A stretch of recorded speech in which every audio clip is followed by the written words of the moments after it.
अस्सलाम वालेकुम नाजरीन, आप देख रहे हैं स्फेयर न्यूज़। 12 बजे की हेडलाइंस में खुश आमदीद।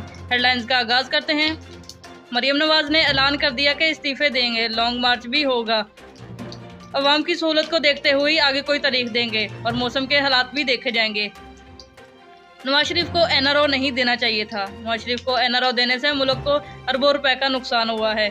मुशर्रफ ने आज तक जो NRO लिया, मुल्क इसकी अदायगी कर रहा है। ब्रांड शीट से जो मुआहदा किया गया, मुशर्रफ ने इसे ख़त्म किया था, जिसका जुर्माना पाकिस्तान को भरना पड़ा। पावर प्ले के एक प्रोग्राम में शहरजादी ने कहा कि मुझे टैक्स नहीं दिए गए, जिनसे मैंने टैक्स लेना था उन्होंने ही मुझे आगे नहीं चलने दिया गया। बैंक की कोई मालूमात मेरे पास नहीं थी। इमरान खान एक बहुत अच्छा इंसान है, वो पाकिस्तान को तरक्की की राह पे गामजन कर सकता है और पाकिस्तान को सही भी बना सकता है। वज़ीर-ए-आज़म इमरान खान ने कहा कि हुकूमत को PTM से डरने की कोई ज़रूरत नहीं है। PTM से हुकूमत को कोई ख़तरा नहीं है। किसी भी सूरत इस्तीफ़े नहीं दिए जाएंगे और ना ही NRO किया जाएगा। कराची साइट एरिया के अंदर रात को आने वाले नौजवान को लाहक कर दिया गया। पुलिस ने फायरिंग की और नौजवान को जान भाग कर दिया और बाद में इसे डाकू करार दे दिया।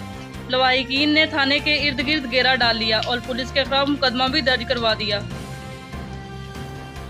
शेख रशीद ने मुजाहिरीन से मुज़ाकरात करते हुए कहा कि हमें बहुत दुख है, जिन्होंने हमला किया था उन्हें पकड़ा जाएगा और दहशतगर्दों के खिलाफ भी कार्रवाई की जाएगी।